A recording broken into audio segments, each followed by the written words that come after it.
성격 차이로 이혼하는 사람들의 대부분 숨겨진 이유는 삶이 행복하지 못하기 때문이라는 통계가 있다. 얼굴 보고 형편 보고 결혼하고 이럭저럭 살다 보니 신비스러웠던 부분들이 깨지고 남는 건 불만스러운 일들인데, 특히 이 험한 세상에서 스트레스를 풀 비상구인 삶에 행복감이 없으니 생각하고 궁리하다 결국 내린 결론이 이혼이고, 그 표면적 사유가 성격 차이라는 것이 심층 분석된 자료가 아니던가. 남자 구실이 시원치 않은 남편과 이혼을 생각해보았지만 그래도 아쉬운 대로 돈은 벌어다 주니까 어디서 적당히 나의 삶을 행복하게 해줄 남자를 하나 구하기로 했다. 난 우선 몇 가지 원칙을 정했다. 첫째, 될 수 있으면 총각일 것. 둘째, 자유롭게 드나들어도 남편이 의심하지 않고. 셋째, 위험부담이 없을 것. 나름대로 정해놓고 사람을 생각하니 금방 떠오르는 얼굴이 있다. 아마도 내 가슴에 오래도록 그를 점치고 둔 게 아닐까. 난 초록색 스커트를 꺼내 입었다. 남편에게 전화를 해본다. 여보세요? 왜, 뭔 일 있어? 아니, 오늘도 늦나 해서요. 응, 일이 많아. 남편의 풀죽은 목소리다. 난 대충 투정을 부리고 전화를 끊었다. 그리고 친구네 집에 갔다가 온다는 말을 덧붙여 놓았다. 진하게 립스틱을 바르고 보일 듯 말 듯한 브라우스를 입고 아주 글래머한 것으로 했다. 그리고 연보라색 선글라스를 쓰고 거울을 보니 아직은 싱싱한 처녀 같다는 생각을 해본다. 자, 가보자. 내가 누구야? 즐거운 인생의 시작은 외도에 있다고 말했잖아. 여하간 결혼 2년여 만에 마음을 바꾸니 세상이 새로 보이고, 그동안 억제되어 체면과 가정을 지키려 했었던 억압된 물것이 어우러져 마음이 구름 위를 걷는 듯하다. 난 걸어서 길을 나섰다. H대에 입교를 올라가면 내 친구 민지의 남동생 고향 후배 영근이가 사는 집이 있다. 언젠가 민지와 함께 저녁을 먹던 영근이는 너무도 늠름하고 섹시한 스타가 되어 있었다. 누나 유아래 산다며? 매형은 뭐예요? 응, 그냥. 몇 살인데요? 응, 35. 왜? 아니에요. 그러면 누나보다 6살이나 더 많네? 너무했다. 하기야 영근이 말이 맞는다. 나이차가 많다 보니 아무래도 여자 맘을 잘못 읽는다는 것은 물론 싱싱도에서도 떨어져 친구들 부부모임에 가면 아무래도 영감 마나님 취급을 받고 센스가 떨어져서 웃음거리가 되는 게 다반사다. 결혼하기 전에 자상하게 챙겨주고 큰오빠 같아서 좋았는데 세월이 갈수록 후회스럽고, 더군다나 연하의 남자와 결혼해서 사는 윤미의 깨소금 얘기를 듣다 보면 영 찜찜한 게 사실이다. 공 대신 닭이라잖아. 꼼 잡는 게 매래. 하여간 즐겁기만 하면 되잖아. 초인종을 눌렀다. 무작정 쳐들어온 것이다. 안에서 인기척이나고 확인하더니 문이 열린다. 누나 웬일이야? 전화도 없이? 응, 지나가다가 네 생각나서. 그래요? 어디 갔다 오나? 아주 멋지네. 그래, 멋진 건 너네. 너 갈수록 짱된다. 막 너스레를 떨고 있는데 애띤 여자가 인사를 한다. 안녕하세요. 영근씨 친구예요. 아, 네? 친구? 한눈에 탤런트를 연상케 하는 아가씨다. 속에서 약간 뭐가 올라왔다. 오늘 큰맘 먹고 왔는데 저 강의가 있어서 먼저 갈래요. 놀다 가세요. 아가씨가 신발을 신는다. 왜? 내가 와서 강의했나? 아니에요. 많이 놀았어요. 그리고 누님 오셨으니까 저는 가야죠. 그래요? 미안하네 괜히. 아가씨는 인사를 하고 가버렸다. 동생 사랑하는 사이야? 네? 아니요. 그렇고 그런 사이요. 그냥 찾아오곤 해요. 그래, 맘에 있나 보네. 그지? 영근이는 머리를 긁적인다. 뭐 차드릴까요? 앉으세요. 제가 커피 한 잔.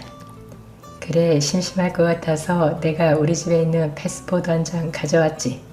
어때? 오랜만에 누나가 한 잔 짱? 좋죠. 누님의 열렬한 팬인데 이렇게 하야 같은 애를 내리시니 황궁무지로서이다. 왕비마마 하하하.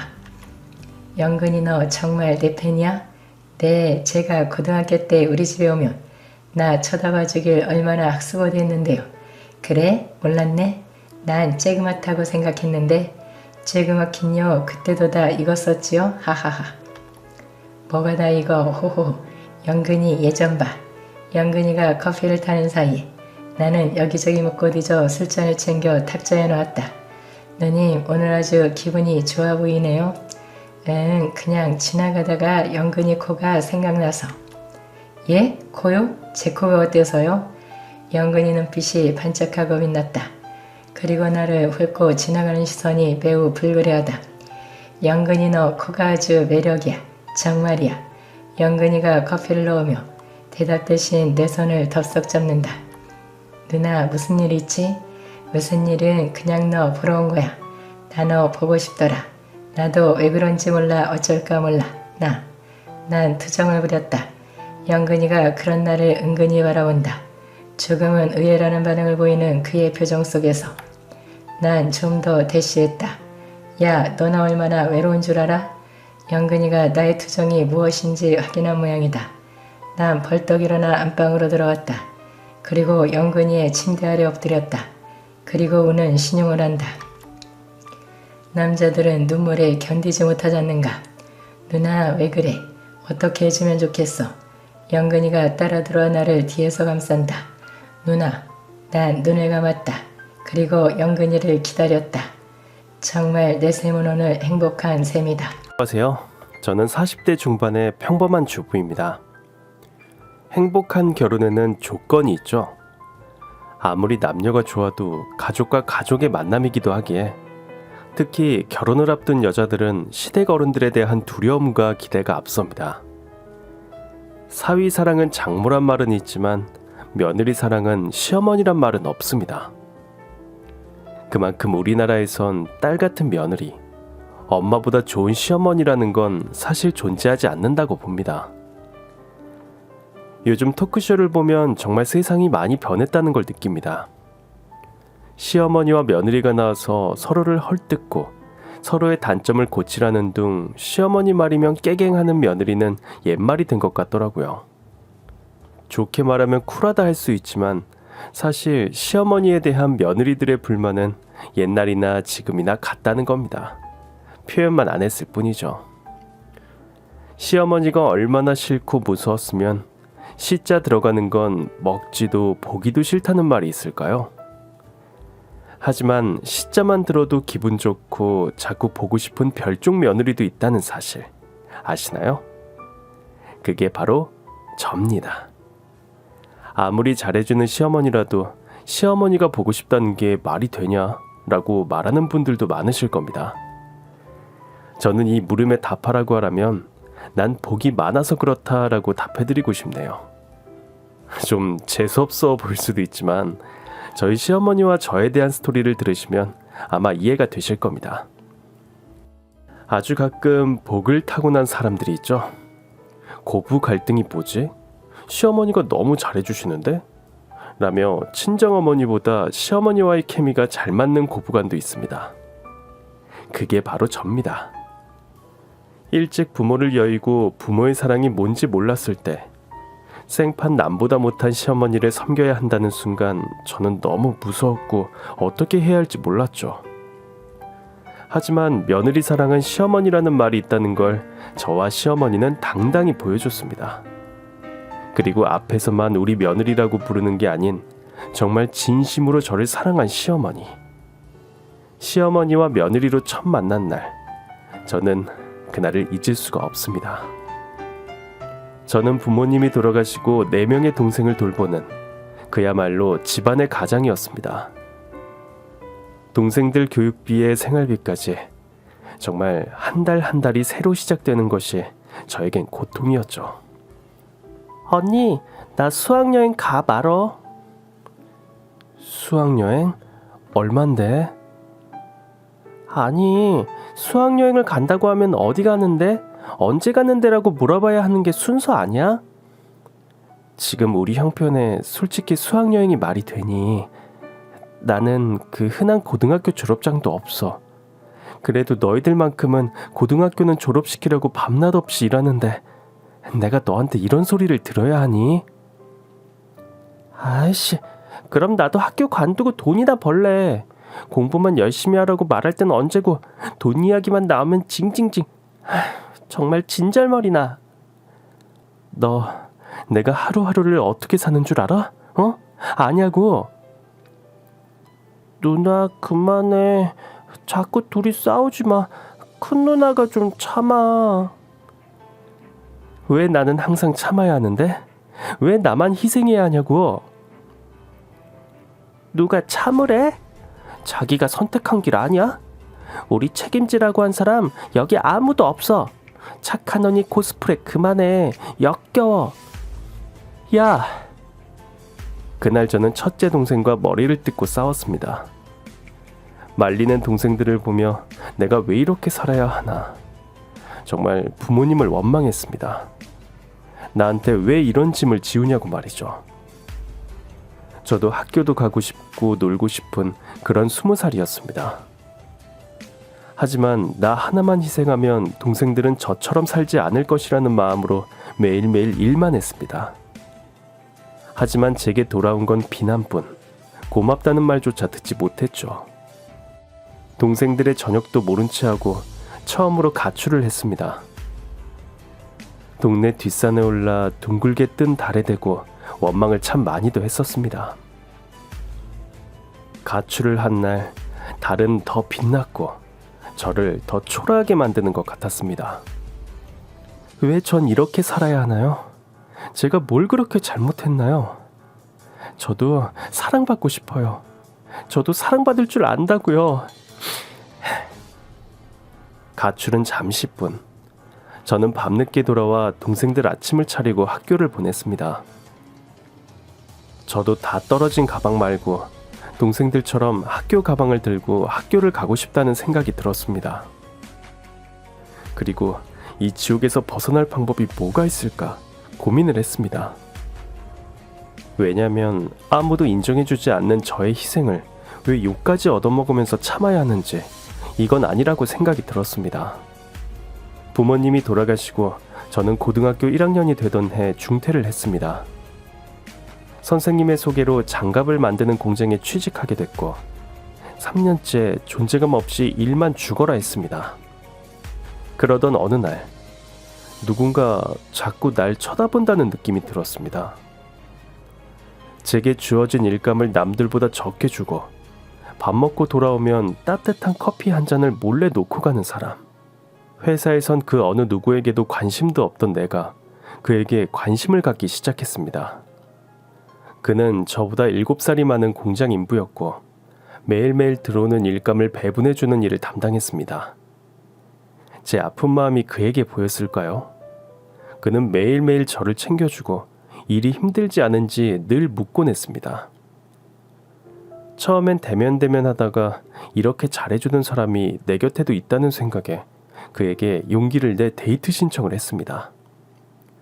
여자가 먼저 데이트 신청을 하는 게 좀 자존심을 상했지만 제가 이야기하지 않으면 이 남자를 놓칠 수 있다는 생각에 먼저 말을 걸었죠. 저기 내일 나랑 영화 보러 갈래요? 네? 보러 가기 싫음 말고요. 아니요. 그게 아니라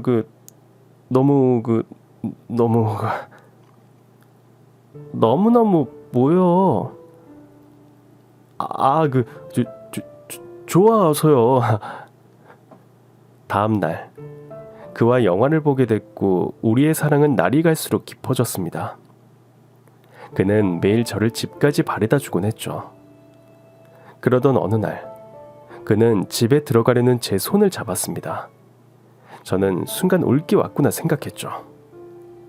복순아, 나랑 살래? 네? 나랑 살자고.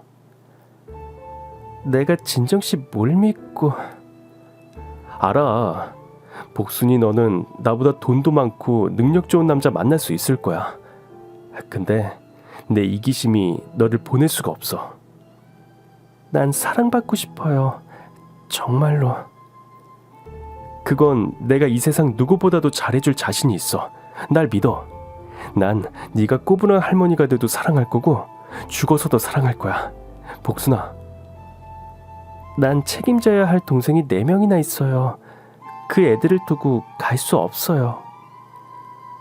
당신 식구가 내 식구고 내 식구도 당신 식구가 되는 거야. 이제 혼자 하지 마. 내가 있잖아. 이제 둘이서 하는 거야. 좋은 일도 나쁜 일도 둘이 나누자. 복순아, 나랑 결혼해 줄래? 그는 작은 실반지를 제 손가락에 끼워줬고 저는 반지를 보며 집에서 기다리는 동생들이 떠올랐습니다. 많이 망설이고 망설였지만 그의 진심이 와 닿았고 저는 그와 인생을 함께하고 싶었습니다. 언니, 진짜 시집 가? 정말 안 와? 자주 올 거야. 언니가 너희 버리고 가는 게 아니야. 언니 남편이 될 사람, 우리 식구가 되는 거야. 언니랑 언니 남편이랑 너희를 잘 돌볼 거야. 약속했어. 솔직히 말해. 우리가 귀찮아진 거잖아. 동생들 버리고 혼자 잘 살아봐 어디. 너 정말 끝까지. 언니, 아니, 너 필요 없어. 내가 동생들 돌볼 거야.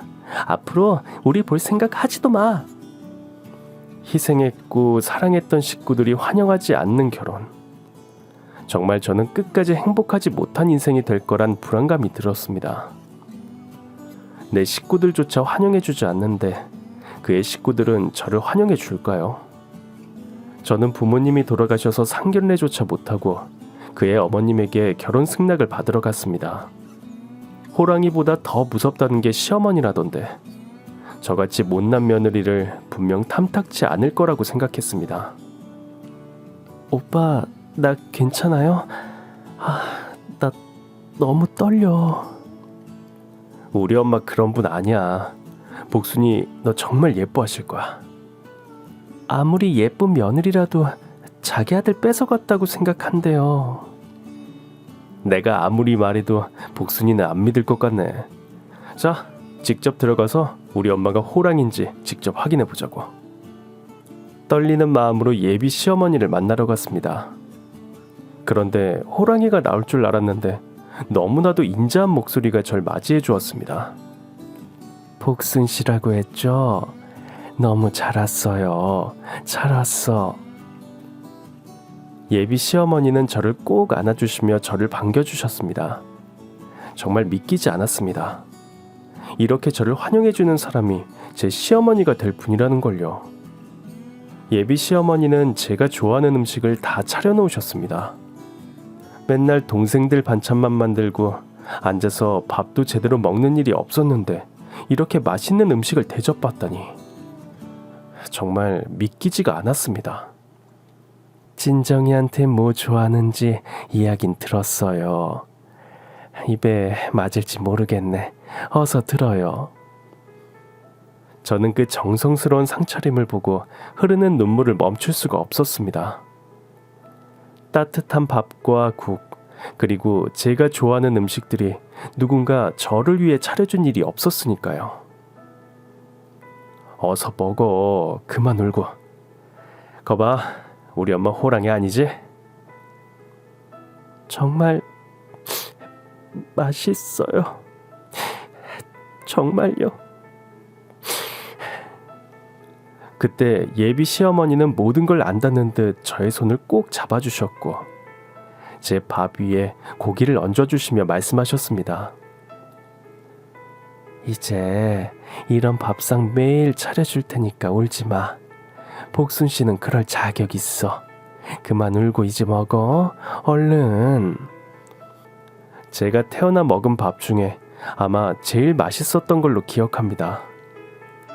눈물 젖은 밥이지만 그건 기쁨의 눈물이었고 앞으로 제 인생에 희망을 줄 에너지 같은 밥상이었습니다.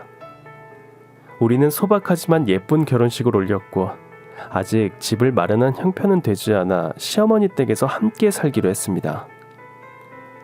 남들은 시어머니를 모시고 산다고 대단하다고 하지만 사실 시어머니가 저희를 돌봐주는 것이었습니다.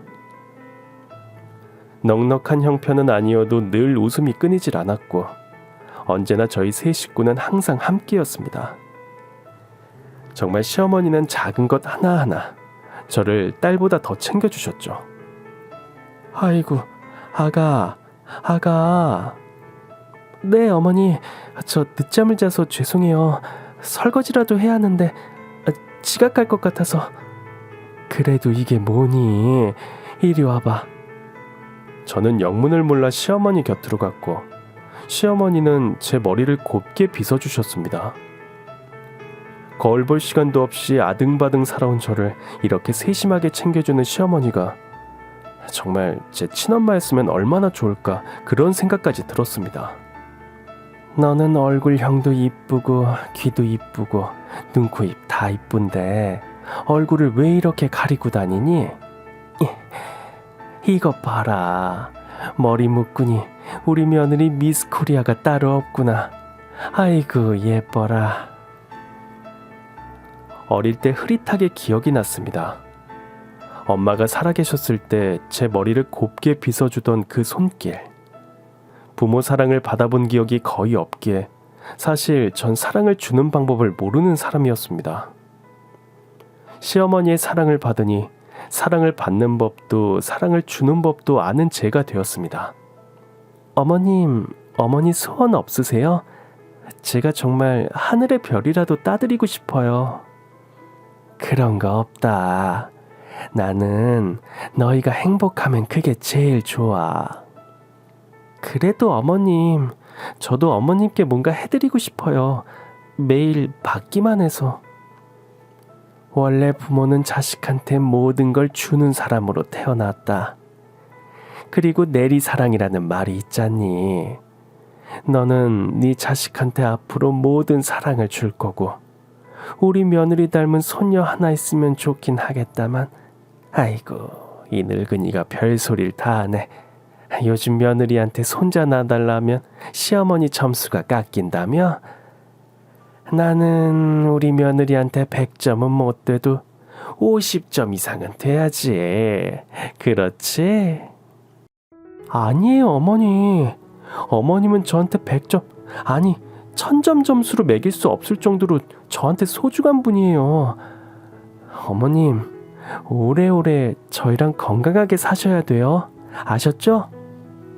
제가 시어머니를 행복하게 해드리기 위해선 정말 예쁜 손자를 안겨드리는 것이라는 생각을 했습니다. 그래서 남편과 2세에 대해 상의를 했습니다. 저기 여보, 우리 아기 가질까? 아기? 생각만 해도 좋네. 우리 복순이 닮은 아기라. 근데 아직 우리 형편이 좀 그렇잖아. 자기 동생들도 돌봐야 하고 막내 처남 좀 더 크면 그때 가지는 게 좋지 않을까? 당신은 어떻게 매일 나를 감동시켜요? 내가 그랬잖아. 자기 동생들도 내 식구라고. 그러니 너무 부담 갖지 마라. 알았지? 그렇게 5년이 지나고 막내 동생이 고등학교를 졸업했습니다. 이제 동생들은 다 성인이 되었고 저도 아기를 가져야겠다고 생각했죠. 하지만 맘처럼 아이를 가지는 일은 쉽지 않았습니다. 너무 아기를 원한 나머지 상상 임신도 했었죠. 아마 산부인과를 거의 출근하듯 아이를 가지기 위해 저희 부부는 정말 노력했습니다. 아가, 나 좀 보자꾸나. 네, 어머님. 그렇게 조급해할 필요 없다. 네? 아기는 하늘이 점지해 주는 것이야. 자연스럽게 아이가 생기길 바라면 돼. 그러기 위해선 네 마음이 먼저 편해야 해. 그러면 아이는 너한테 올 거다. 그러니 너무 애쓰지 마라, 아가. 그래도 친정 식구들 때문에 제가 때를 놓친 게 아닌지 너무 죄송해요. 무슨 소리야. 그런 생각 절대 하지 마라. 알겠니? 정말 부모 복은 없어도 남편 복, 시어머니 복은 제가 타고났나 봅니다. 시어머니 말씀대로 저는 마음 편하게 아기를 기다렸고 드디어 아기를 갖게 되었습니다. 여보, 여보, 나 임신이래, 임신. 정말? 진짜? 우와, 나 아빠 되는 거야? 아, 고마워. 정말 고마워. 사실 어머님께 제일 먼저 전화드렸는데 안 받으시네. 제일 먼저 소식을 전해드리고 싶은데. 어디 잠깐 외출하셨나 보지. 엄마는 만나서 말씀드리자. 아, 여보, 뭐 먹고 싶은 거 없어? 아, 그리고 오늘은 택시 타고 집에 가. 알겠지? 버스 타지 마. 이제 조심조심 또 조심해야 해. 알겠습니다. 서방님, 이따 집에서 봐요. 빨리 집으로 뛰어가 어머님께 이 기쁜 소식을 전해드리고 싶었지만 조심 또 조심해야 한다는 남편의 말에 택시를 타고 집으로 바로 갔습니다. 어머님! 어머님! 그날따라 꼭 우리 집이 아닌 듯 냉기가 감도는 걸 느꼈습니다. 저는 임신을 하면 감기 몸살 같은 느낌이 든다는 의사 말에 그냥 임신의 한 증상이라고 생각했죠. 하지만 지금 생각해보면 그날 이 모든 사건의 시작을 알리는 하나의 신호인 것이었습니다. 저녁을 차리고 어머님이 오시길 기다렸습니다. 어머님은 저녁 시간이 훌쩍 넘어서야 집으로 돌아오셨습니다. 엄마, 어디 갔다 오시는 거예요? 밖에 추운데. 아, 볼 일이 좀 있어서. 어머님, 무슨 일 있으세요? 왜 눈에 눈물이...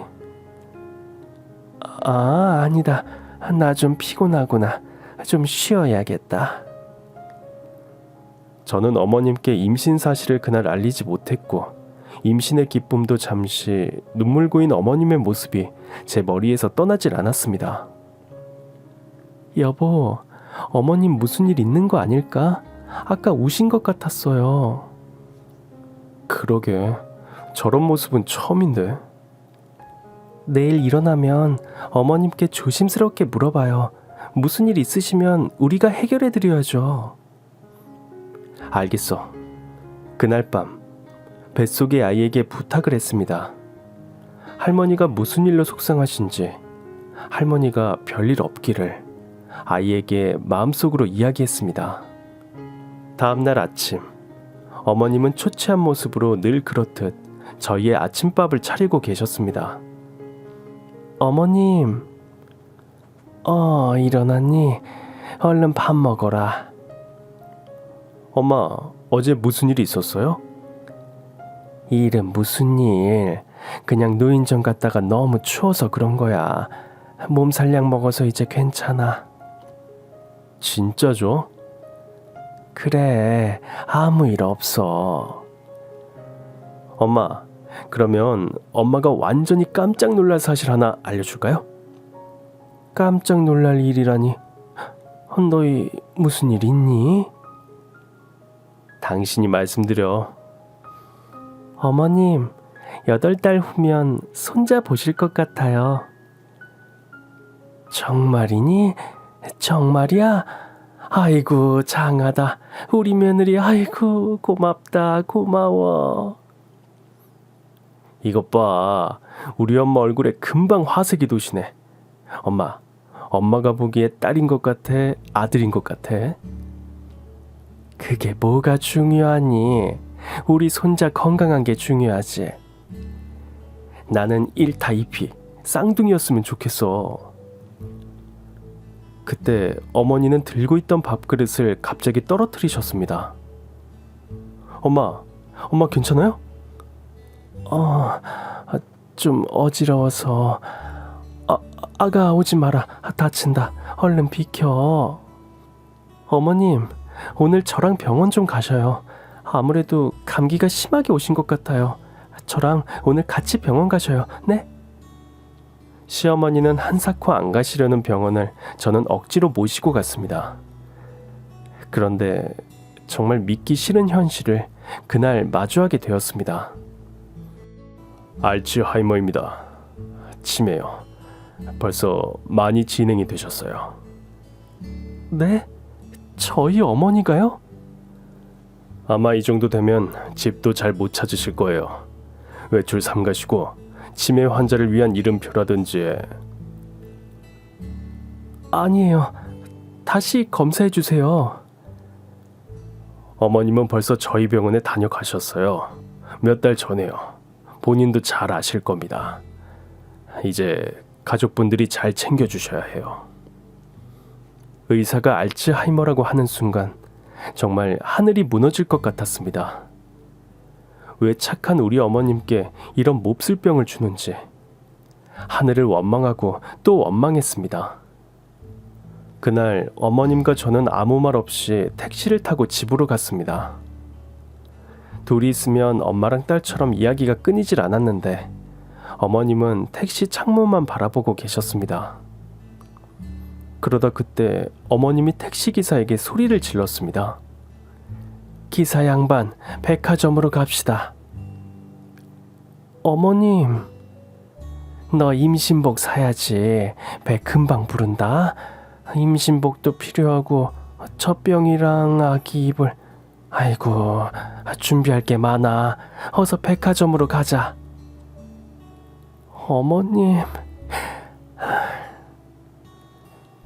그날 어머님은 기억이 달아날까 무서운 듯 아기 용품이 보일 때마다 사고 또 사고. 저는 어머님을 말리느라 혼쭐이 났습니다. 겨우 어머님을 진정시킨 뒤 저희는 집으로 왔습니다. 뭐야, 나만 빼고 둘이서 데이트한 거야? 넌 출근 안 하고 왜 집에 있어?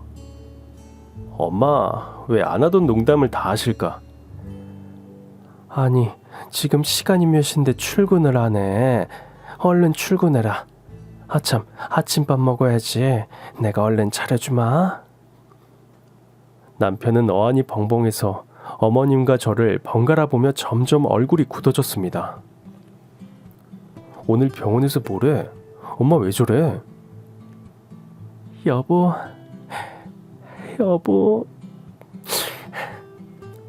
병원에서 뭐라고 했냐고?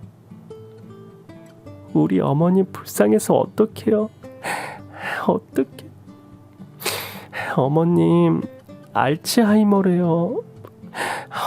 어떡해? 남편은 그 자리에서 털썩하고 주저앉았습니다. 그리고 백화점에서 사온 아기 용품을 하나하나 보며 눈물을 흘렸습니다. 아니야. 이거 봐봐. 엄마가 우리 태어날 아기 주려고 사온 거 봐봐. 치매면 이런 거 기억 못해. 여보. 우리 엄마한테 왜 그런 병이 생겨? 왜? 행복했던 우리 세 식구. 그날 이후 모든 것이 달라졌습니다. 어머님의 치매 증상은 점점 더 심해졌고, 인자하고 늘 웃어주시던 어머님은 한 번씩 딴 사람이 되곤 하셨죠. 색시는 누구요? 어머님, 저 어머님 며느리 안복순이잖아요. 며느리? 나는 아들이 없는데. 어머님, 여기 보세요. 벽에 제가 다 써놨죠? 아들 오진정, 며느리 안복순. 그리고 아이고, 색시 왜 울어? 그리고 제가 세상에서 제일 사랑하는 시어머니, 이 점자 이자, 이 점자 어머님. 이 점자가 누군데? 어머님. 색시, 나 부탁 하나만 합시다. 내가 내 동생을 잃어버렸어. 아무리 찾아도 없어. 내 동생 좀 찾아주셔. 응? 색시. 저는 그날 어머님이 하신 말씀이 그냥 치매 증상 때문에 그러신가 보다라고 아무렇지 않게 넘겼습니다.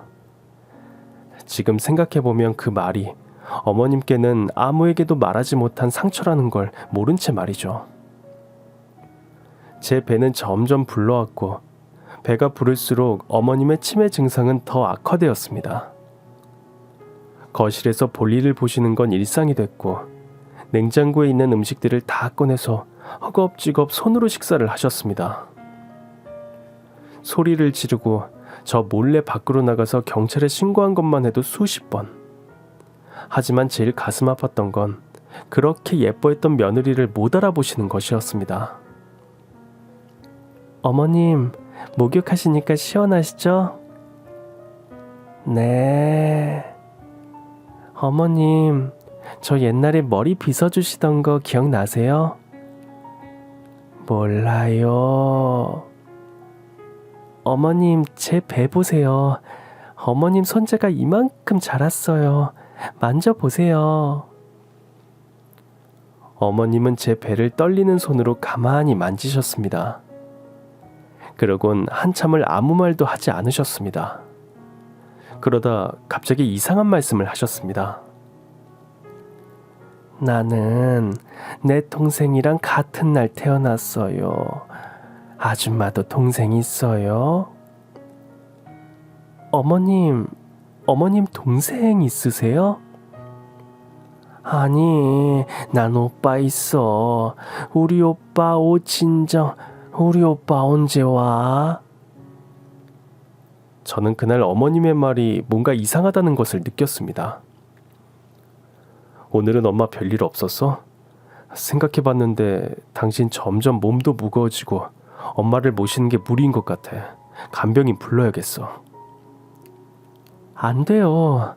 어머님 낯선 사람 오시면 더 불안해하실 거예요. 여보, 당신 건강이랑 우리 아기도 생각해야지. 이러다 잘못되면 어떻게 할 거야? 내가 정말 힘들면 그때 이야기할게요. 아직 괜찮아요. 정말요. 그리고 여보, 혹시 어머님 동생분 있으세요? 동생? 옛날에 얼핏 들었는데 6.25 한국전쟁 때 잃어버렸다고 들었어. 근데 그때 엄마는 부산 피난길에 올랐고 동생은 같이 배에 오르다가 그만 물에 빠졌다고 하더라고. 돌아가신 거지 예전에. 엄마가 동생 이야기했어? 한 번씩요. 치매 환자들은 아주 옛날 일들을 계속 말한다고 하더라. 엄마한텐 그게 아픈 기억이겠지. 제발 우리 꼬물이 태어나는 거 보셔야 할 텐데.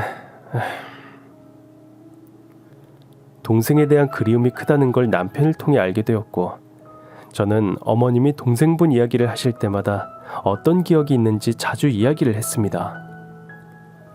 어머님은 동생과 헤어진 그날로 돌아가 아주 생생하게 말씀하셨죠. 내가 그때 동생을 잡고 막 뛰었다고, 배에 올라타려고. 북한군이 오는데 정말 죽는 줄 알았어. 섹시해. 북한군이 얼마나 무서운지 모르지? 얼굴은 괴물 같고 손도 이만하고 발도 이만하고 아우 무서워. 근데 동생이 그 괴물한테 잡아먹힌 것 같아. 같이 배에 탔는데 없어졌어. 어머님, 그러면 동생분은 어떻게 생기셨는지 기억나세요? 내 동생? 이뻤어. 사람들이 나랑 똑같이 생겼다고 했다니까. 섹시해.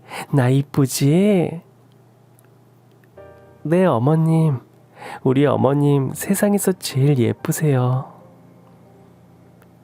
며칠 후 새벽, 저는 진통이 왔습니다.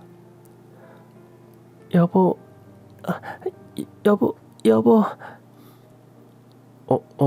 왜 아파? 나 아기가 나오려나 봐요.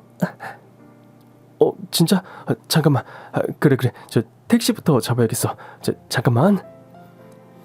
저는 진통이 오자 드디어 우리 꼬물이를 만나는구나 라는 기쁜 마음에 진통이 와도 아픈 것도 몰랐습니다. 그런데 시어머니가 제 방문을 여시고는 저에게 다가오셨습니다. 아가, 숨을 크게 쉬어라. 크게.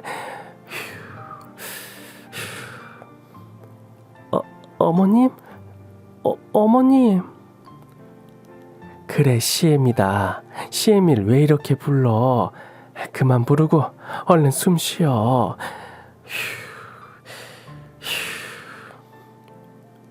어머님, 제가 누군지 기억나세요? 얘가 오늘 왜 이래? 너무 힘들어서 그런 거야? 말하면 더 힘들어. 어머님. 그동안 나 때문에 고생이 많았다, 아가. 내가 널 만난 걸 정말 하늘에 감사하고 또 감사하다고 했어.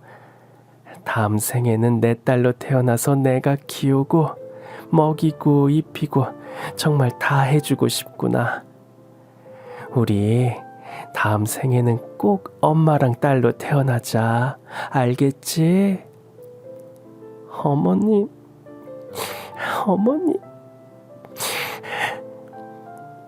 저는 10시간 진통 끝에 출산을 했고 어머님 말씀대로 예쁜 딸을 낳았습니다.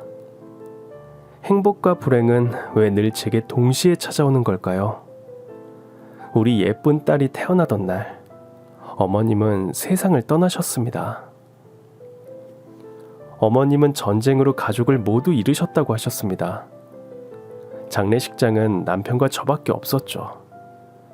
제가 본 장례식 가운데 가장 슬픈 장례식이었습니다. 저는 남편의 만류에도 불구하고 몸도 제대로 풀지도 않고 어머님 장례식장으로 향했습니다. 저희 부부는 어머님 영정사진을 보며 하염없이 눈물만 뚝뚝 흘렸습니다. 엄마.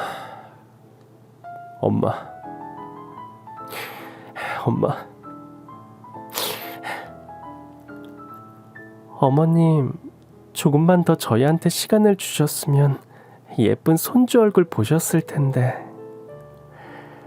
어머님이 그러셨잖아요. 저 닮은 예쁜 딸 보고 싶다고. 근데 왜 이렇게 일찍? 우리 어머니 불쌍해서 어떡해.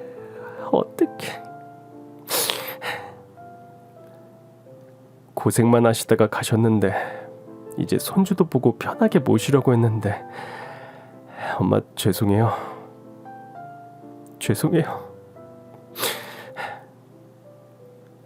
시어머니의 장례는 어머님의 생전 바람대로 화장으로 치렀고 저희는 어머님을 보내드리려 어머님의 고향과 가장 가까운 곳에서 유골을 뿌렸습니다.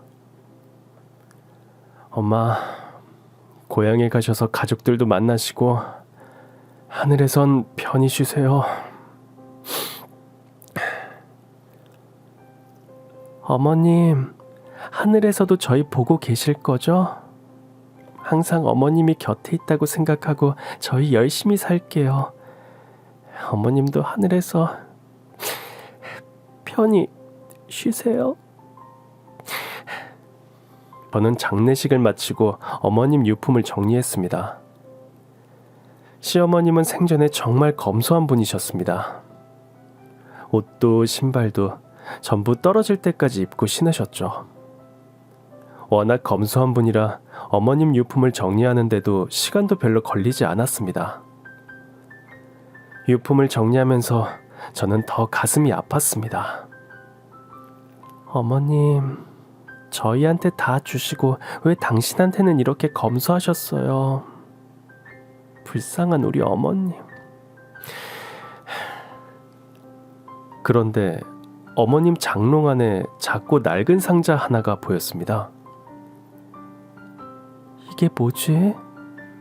상자를 열자 남편의 베넷 저고리와 돌사진이 있었고 아주 낡은 작은 지갑이 들어있었습니다. 저는 그 지갑을 열어봤고 거기엔 아주 낡은 흑백 사진이 들어있었죠. 그 흑백 사진 속 주인공은 바로 어머님의 10대 시절 사진이었습니다. 사진 속 활짝 웃는 어머님의 모습은 너무 예뻤습니다. 그런데 누군가와 손을 잡은 사진인 것 같았는데 사진 반쪽은 찢겨 있었죠. 어머님도 가족이 있으셨구나. 어머님, 하늘에선 가족들과 꼭 만나시길 바래요. 어머님. 저는 늘 어머님과 함께하고 싶은 마음에 그 사진을 제 지갑에 넣고 다녔습니다. 어머님 어린 시절 사진을 지갑에 넣고 다닌 후 기분 탓인지 정말 어머님이 늘 제 곁에 계신 것만 같았거든요. 저희 딸아이는 어느덧 10살이 되었고 아이의 생일은 곧 어머님이 돌아가신 날이 되었죠. 엄마, 우리 할머니는 어떤 분이셨어? 아주 인자하시고 좋은 분이셨어. 우리 준이를 가졌을 때 얼마나 기뻐하셨다고. 정말? 내가 뱃속에 있을 때? 그럼 할머니는 우리 준이를 만나는 게 소원이라고 하셨어. 나도 할머니 보고 싶어. 엄마도 너무너무 보고 싶어. 아이가 10살이 되던 날로 기억합니다. 생일상과 제사상을 동시에 차리게 되던 해였습니다. 저는 어머님 제삿날은 최고로 좋은 음식들로 정성스럽게 차려드렸죠. 그날도 여느 해처럼 시장에서 제사에 차릴 음식을 만들 장을 보러 나간 날이었습니다. 사과, 배, 감, 또 뭐지? 여튼 최고로 좋은 걸로 주세요. 아이고, 오늘 시어머니 제삿날인가 보네. 맨날 깎아달라는 우리 준이 엄마가 통 크게 쏘는 걸 보니. 네, 흠난 과일은 절대 안 돼요, 사장님. 크고 제일 좋은 거 아시죠? 네네, 좋은 놈으로 골라드리죠. 그때 과일을 찾는 한 손님이 제 옆에 다가왔습니다. 나도 그 사과 좀 주시오. 아주 좋아 보이네. 아이고, 어르신 나오셨어요? 네네, 좋은 걸로 골라드릴게요.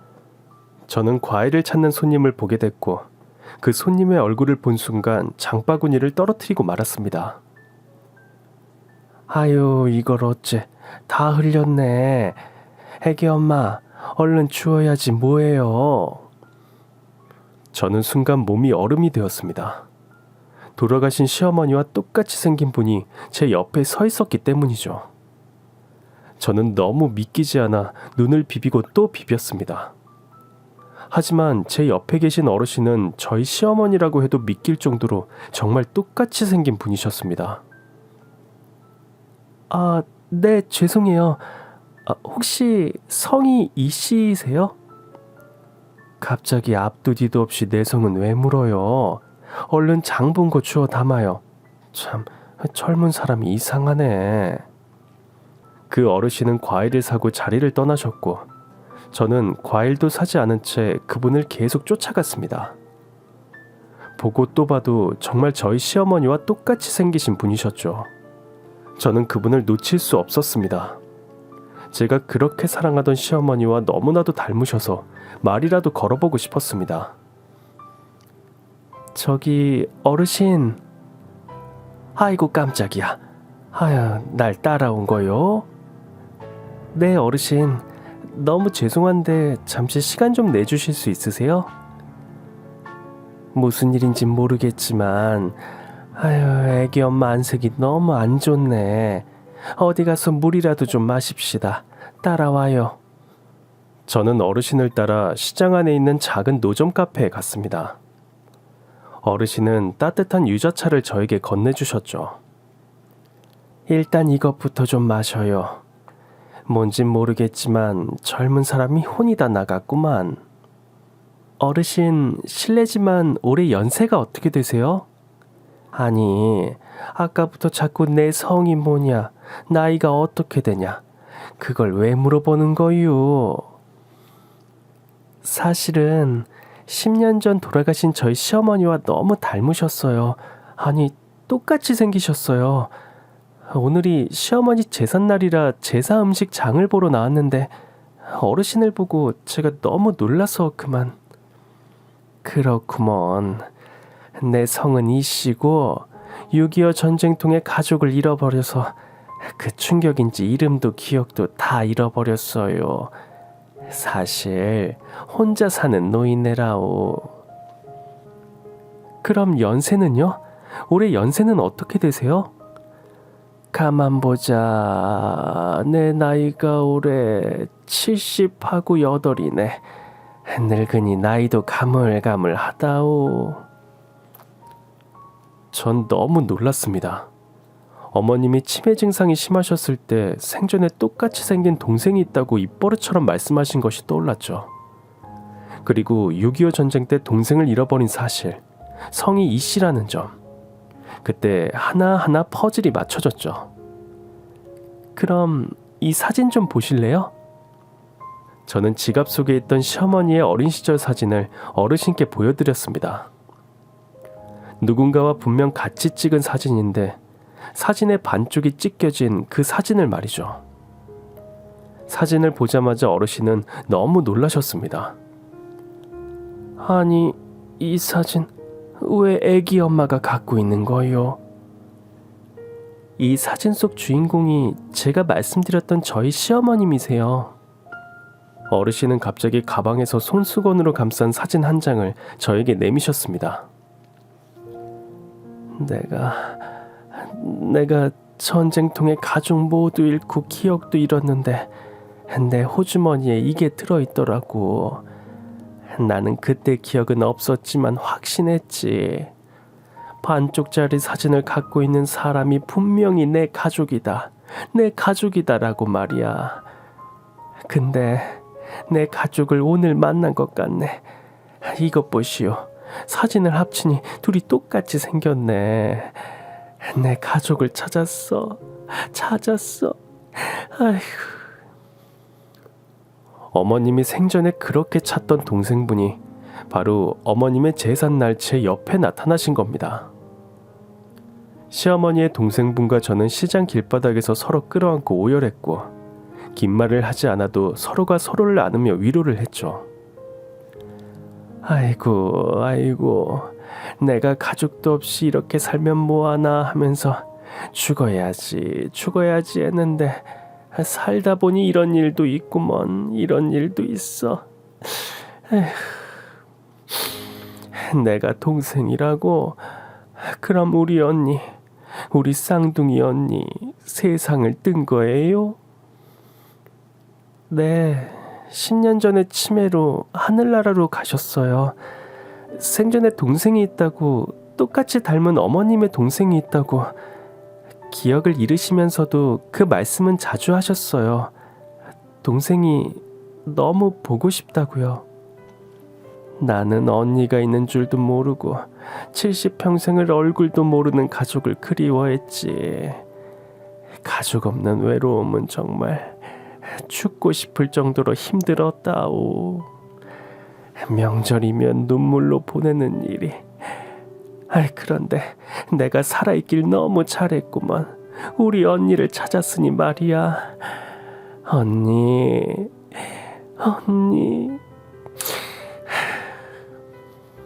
저희는 그동안의 이야기를 나누고 저는 어머님의 동생분을 모시고 얼른 집으로 갔습니다. 저를 기다리던 남편은 현관문을 열자마자 너무 놀라 주저앉고 말았죠. 아니, 엄마가 아니고 이분은 누구신지. 말도 안 돼. 엄마랑 너무 똑같으신데. 근데 우리 엄마는 돌아가셨는데. 여보, 이분은 누구셔? 어머님이 생전에 너무 그리워하던 쌍둥이 동생분이에요. 뭐? 말도 안 돼. 시어머니의 동생분은 남편을 보자마자 끌어안고 한참을 우셨습니다. 그리고 가지고 있던 낡은 사진을 꺼내 남편에게 보여주셨죠. 네가 언니 아들이니? 이것 봐라. 내가 네 엄마 동생이야. 쌍둥이 동생. 아이고. 정말 엄마가 살아 돌아오신 줄 알았어요. 엄마를 얼마나 그리워했는지 몰라요. 제 그리움이 하늘에 계신 엄마한테 닿았나 봐요. 엄마 동생, 아니 이모가 이렇게 제 곁에 와주시다니. 그래. 엄마랑 둘이서 고생 많이 했다면서? 내가 그 맘 안다. 그 맘 알아. 아이고. 하늘이 늙은이한테 복을 다 주시고 내가 헛되게 살진 않았나 보다. 아이고. 어머님이 돌아가신 지 10년이 되던 해, 매년 세 식구만 지내던 어머님 기일에 네 식구가 함께하게 되었죠. 시이모님은 어머님 영정사진을 끌어안고 밤새도록 우셨습니다. 저희 부부는 그 모습을 지켜보며 기쁨과 슬픔이 동시에 교차했고, 돌아가신 어머님처럼 잘 모셔야겠다는 다짐을 했죠. 시이모님을 만난 것만으로도 저희는 너무 행복했습니다. 그런데 정말 시어머니의 사랑은 하늘에서도 끝이 없으셨습니다. 얘들아, 내가 그 힘든 전쟁통을 겪고 정말 이 악물고 열심히 살았다. 국수 장사에 떡 장사에 돈만 벌었어. 그러고 나니 이렇게 나이가 들었고 내가 죽으면 좋은데 기부해야지 생각했지. 그런데 내 인생을 전부 통틀어줘도 아깝지 않은 내 조카 며느리, 그리고 이쁜 손자까지 생겼으니 나는 이제 죽어도 여한이 없구나. 시이모님은 사람들이 말하면 알만한 큰 국밥집을 운영하고 계시는 분이셨습니다. 돌아가신 시어머님처럼 너무나도 검소하셨고 늘 불쌍한 사람들을 위해 매년 기부를 하고 계셨습니다.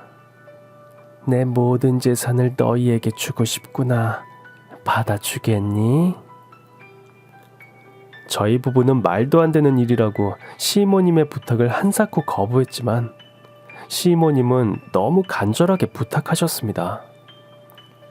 저희는 시이모님이 가진 것이 없으셔도 평생 잘 모시리라 다짐했는데 이렇게 저희한테 큰 선물을 주시다니 정말 믿기지가 않았습니다.